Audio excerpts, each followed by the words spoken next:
Hello everyone, நான் தான் உங்கள் தமிழ் கோடிங்கி. ஸோ நம்ம லாஸ்ட் வீடியோவில் நீங்கள் இந்த டுடூஸ் நீங்கள் ஆட் பண்ணிவிட்டு அண்ட் செக் பாக்ஸ் கிளிக் பண்ணிங்க அப்படின்னா எப்படி இந்த டன் ஸ்டேட் வர வைக்கிறது அப்படின்னு நம்ம பார்த்துருந்தோம். ஸோ இந்த வீடியோவில் நம்ம வந்து இந்த டன் ஸ்டேட்டை எப்படி வந்து பழைய ஸ்டேட்டுக்கு மாற்றுறது அப்படின்னு நம்ம பார்க்கலாம். ஸோ இந்த ஹேண்டில் டு டூ டன் அப்படின்ற ஃபங்க்ஷனுக்குள்ளே இந்த ஈவெண்ட் நம்ம பாஸ் பண்ணுறோம்ல, ஸோ இந்த ஈவெண்ட்டில் நமக்கு வந்து செக்டு அப்படின்ற ஒரு ப்ராப்பர்ட்டி இருக்கும். ஸோ நமக்கு வந்து அந்த செக்டுன்ற ப்ராப்பர்ட்டி ட்ரூவாக இருந்தால் மட்டும்தான் நம்ம வந்து டன் ஸ்டேட்டை கிளாஸ் லிஸ்ட்டில் ஆட் பண்ண போகிறோம்.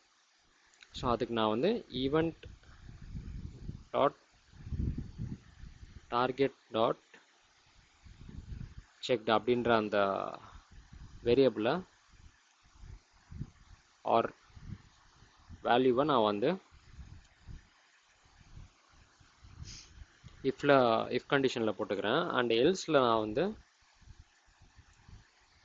இந்த டுடூ எலமெண்ட்டோட கிளாஸ் லிஸ்ட்டை நான் வந்து ரீசெட் பண்ண போகிறேன். ஸோ நமக்கு ரீசெட் பண்ண போகிறோன்னா ப்ளஸ் தேவையில்லை, ஈக்குவல் டு மட்டும் இருந்தால் போதும். இனிஷியல் ஸ்டேட்டான டுடூ எலமெண்ட் அப்படின்ற சேம் கிளாஸ் நேம் மட்டும்தான் இருக்க போகுது.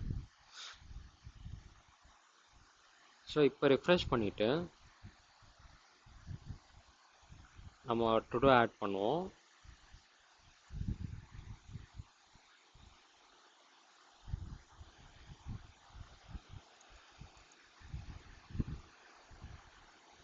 ஸோ இப்போ நீங்கள் செலக்ட் பண்ணி அதுக்கப்புறம் அன்செலக்ட் பண்ணிங்க அப்படின்னா உங்களுக்கு வந்து பழைய ஸ்டேட்டுக்கே வந்துடும்.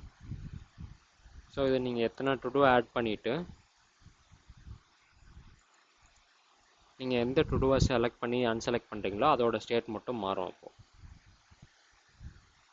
ஸோ இப்போ 4 டுடூவையும் நான் டன் ஸ்டேட்டுக்கு மூவ் பண்ணிவிட்டு இப்போ இது செகண்ட் ஒன்று மட்டும் நார்மல் ஸ்டேட்டுக்கு மூவ் பண்ணணுன்னா ஜஸ்ட் அந்த செக் பாக்ஸை நீங்கள் கிளிக் பண்ணிங்கன்னா போதும். ஸோ இந்த வீடியோவில் நம்ம எப்படி இந்த டன் ஸ்டேட்டை பழைய ஸ்டேட்டுக்கு கொண்டு வரது அப்படின்னு நம்ம பார்த்துருந்தோம். ஸோ இந்த வீடியோ உங்களுக்கு யூஸ்ஃபுல்லாக இருந்தால் லைக் பண்ணிடுங்க, உங்கள் ஃப்ரெண்ட்ஸோட ஷேர் பண்ணிடுங்க, அண்ட் சப்ஸ்கிரைப் பண்ணிடுங்க. தேங்க்யூ ஃபார் வாட்சிங்.